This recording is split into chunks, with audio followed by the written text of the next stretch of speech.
So we have this this antidote here to the rune in reverse. We have things coming in, things working in your favor, and already this is the antidote to this rune, where if you do things that really make you feel like you, and it can even be being around the right people, getting yourself around the right community, just spending time with people who bring out the best in you, or know who you are and can appreciate you and bring out that quality, strengthen your sense of self. So if we're in right relationship, we are very strong in our sense of self. If we're in the wrong relationships, we get weak. That's where we get this confusion. Oh, hold on a second. But anyway, we just you need to strengthen your sense of self with the right people and doing things that make you strong in who you are. And then you have everything coming to you in the physical world, forces at work for you. So this is clearing now. And then we move into Tang, which has to do with soul retrieval. And it's almost similar to this, except this is, with Tang, it's like the whole body, the whole feeling. Whereas with Dahlia, it's just like confusion. It's mental confusion that is becoming clear, and you're getting strong in your sense of self. Whereas with Tang, it's actually like your sense of home, again, coming back, and you're feeling complete in the moment and feeling good in the moment, and having sweet emotions and feeling like you're living. It's like all of a sudden you're living the time of your life. You feel completely whole. There's nothing tugging at your heart. There's nothing pulling at your mind where you're in the past, thinking about problems, or even not present in the moment, just like even thinking about things around you in the world, or focusing too much on future, trying to dream yourself out of your true circumstances. But this is just being totally happy in your circumstances and feeling complete and whole, where you are at peace with everything in the past. There's no holes in your aura, like there's nothing that is taking away from the living in the moment. And this is that you're really living in the moment and you're enjoying it. And something about your work and your service, your skills are really being recognized, and you're being successful at what you do, and you're being acknowledged and recognized for your skills and your talents. So people are coming to you and really seeing you for who you are and appreciating you, and making use of your services, or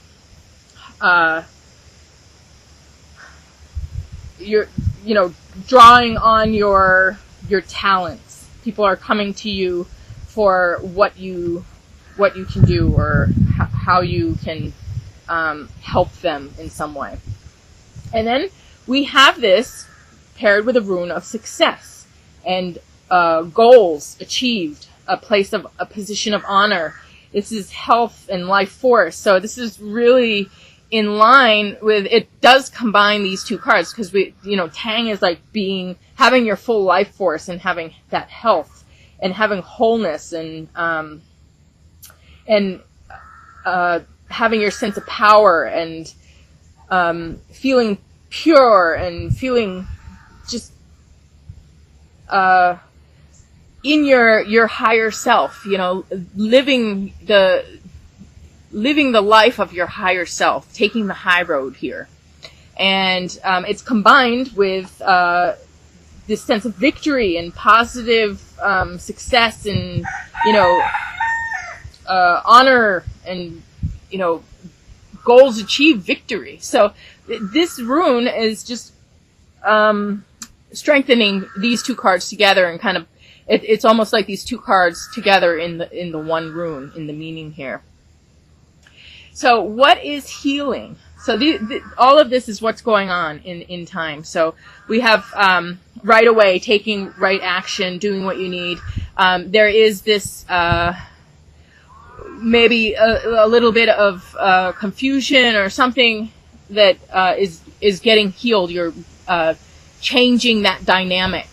You're strengthening yourself. You're coming out of it, and you have incredible help from the universe, like incredible just synchronicity, magic, miracles working for you with the forces of nature, and the universe self-organizing around you to give birth to something that you're a part of.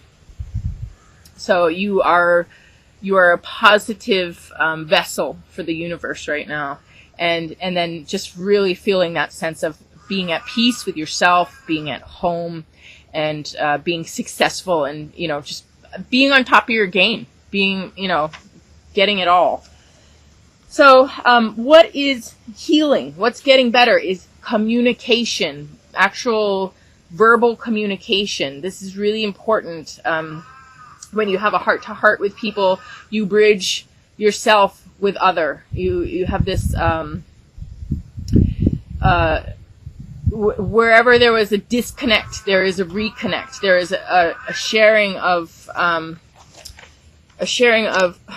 cat. Chucky, why is everybody in there? Can you come here? Sorry. A sharing of truth and an expression of self. This is really important. It not that we can't communicate in many, many ways, but this allows certainty between people. It establishes certainty. It establishes real bond. Like all of a sudden it becomes real. When speaking things make things more real. They establish things. So this is about establishing a bond, building a bridge between two realms of thought, or two realities are being bridged. And there's agreements in communication, in knowledge, and understanding that is cleared up. So this world is filled with miscommunications. Everything that we think wrong, every time we are wrong about anything, it somehow comes down to a miscommunication. It comes down to a misunderstanding about relationships, or about what the other is doing, or about something in the world around us that we don't understand. And when we get communication, heart-to-heart communication from wherever this is, all of that clears, and we understand, and we have truth, and we know. So communication is really important. And then all right, I'll tell you the card too. This is Dandelion, and it has to do with making wishes and putting your seeds out there, and being able to repeat over and over and over again what is important to you. What it is that you value, what it is that you want. This is really about honing in. What do you want? What is important?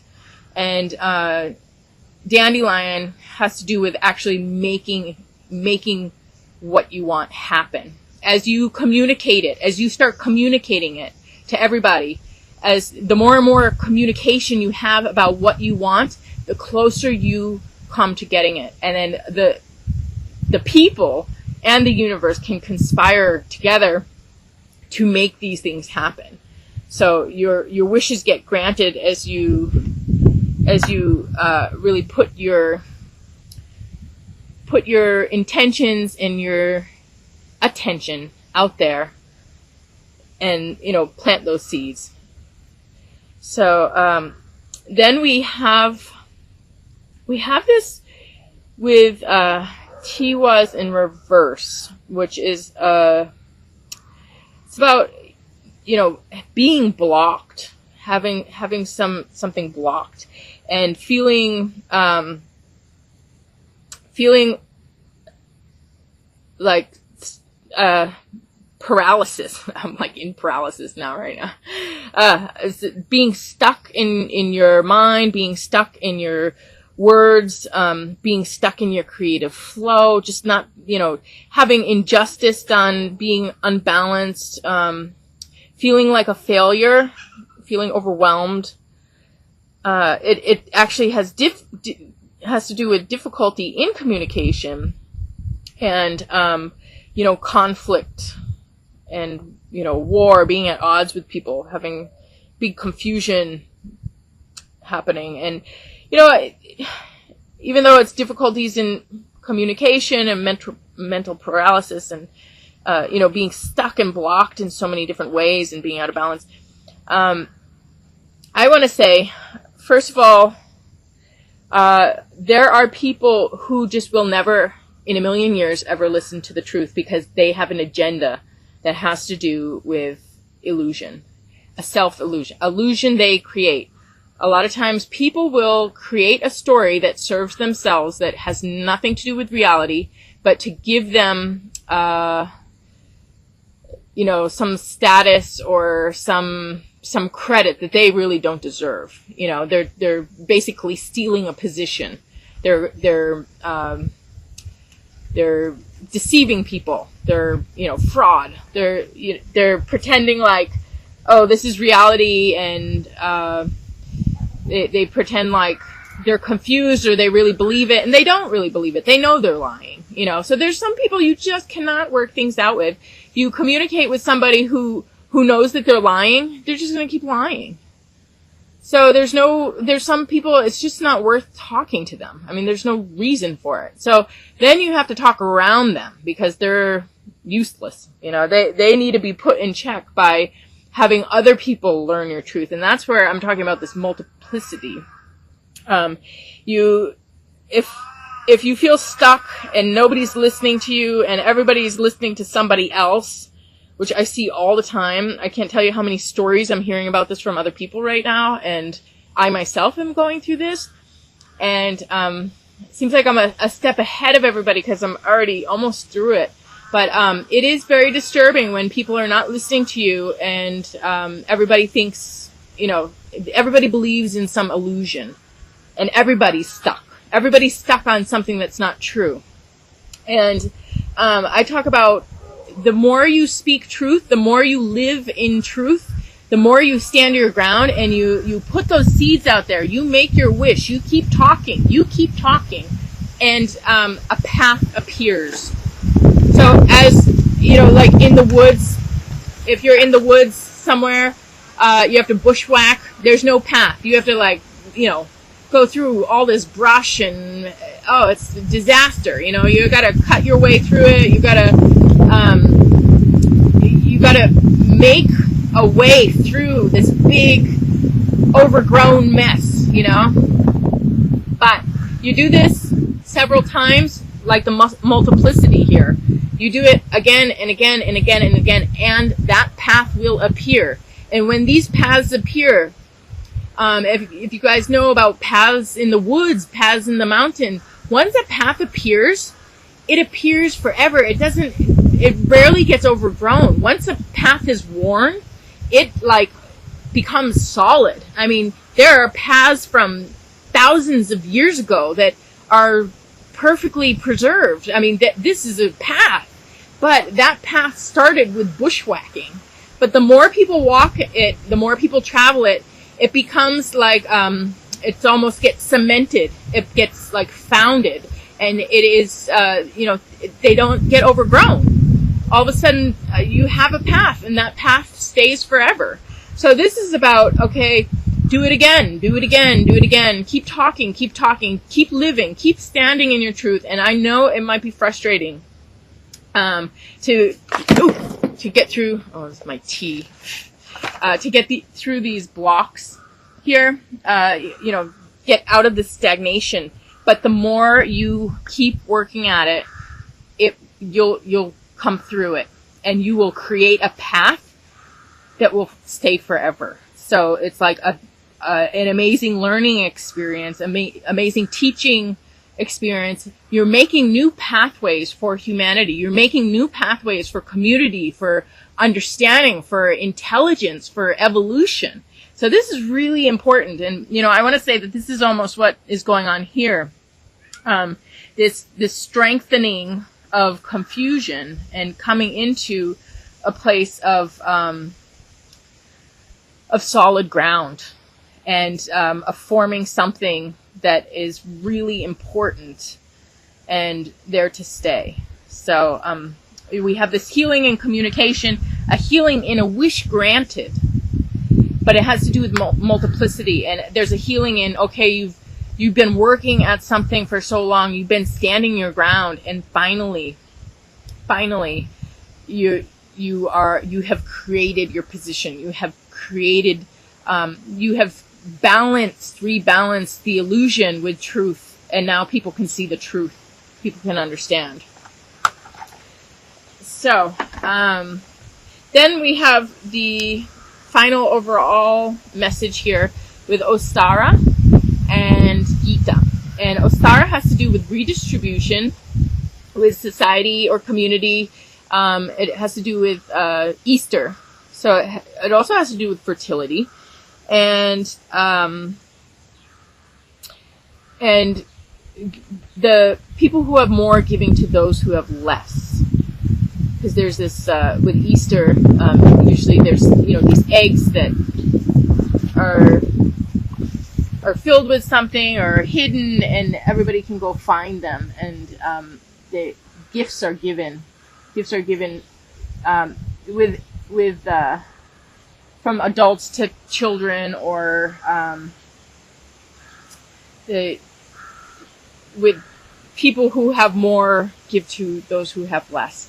It's not so much like Christmas. Christmas is a little bit like that, but Christmas is more even exchange, whereas Easter is really just like, parents give to the kids, or it's like more of a one-way thing where culture provides for the people. And Gita has to do with the song of God, and finally reaching that point in your life where you have established yourself. You have worked hard. This is also about the Brahma class, and in the Indian caste system, where you can move up. You can move from a lower caste, and you can look at them like life stages too. They don't have to be permanent for a lifetime. After you do one, you can move into the next one, and you do that one, and then you move into the next one, and finally you graduate into the Brahma class, where you have already been to your battle. You have already, proven your courage and your strength, and now you get your position of honor.